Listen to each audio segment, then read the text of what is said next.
vous faites pitié. Petit néophyte de la langue française, la rhétorique, le beau parler vous échappe lamentablement.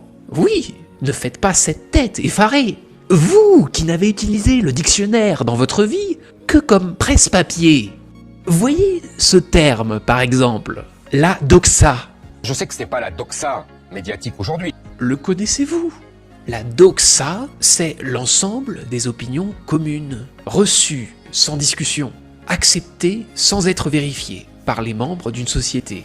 Si vous étiez éloquent, vous pourriez exprimer votre désaccord en disant par exemple « Cette doxa dépassée que tu défends avec tant de ferveur n'est rien de plus qu'une barrière empêchant le progrès et l'innovation. » Par ailleurs, vous ignorez également la définition d'un lieu commun.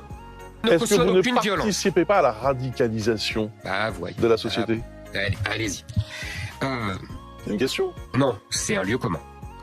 Un lieu commun est une banalité, une locution péjorative basée sur des idées reçues, sans originalité aucune. Un type d'argument qu'on essaye d'adapter à chaque situation. Du reste, savez-vous ce qu'est une litote? Là, vous mettez un bandeau dédicace perturbé. Déjà, c'est pas perturbé, c'est un mot, c'est une litote. Et en fait, Éric Zemmour, dans la vidéo, se trompe dans ce contexte, car il confond litote avec euphémisme. Une litote, un exemple simple. Ça ne sent pas la rose ici. Pour faire entendre, ça sent mauvais. C'est une figure de style qui consiste à atténuer l'expression de sa pensée, pour faire entendre davantage.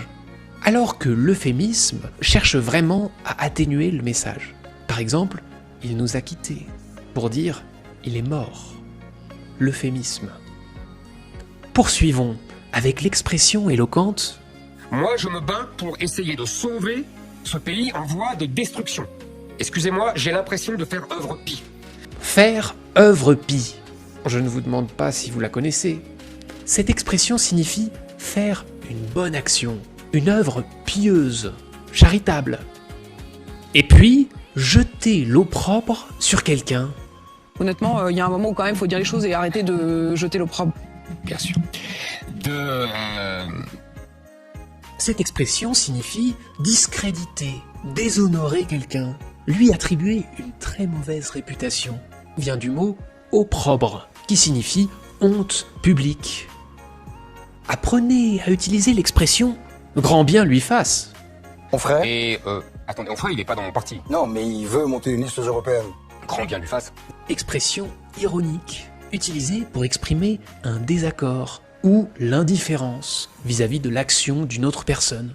Similaire à la locution « si cela lui fait plaisir, grand bien lui fasse, je m'en fiche ».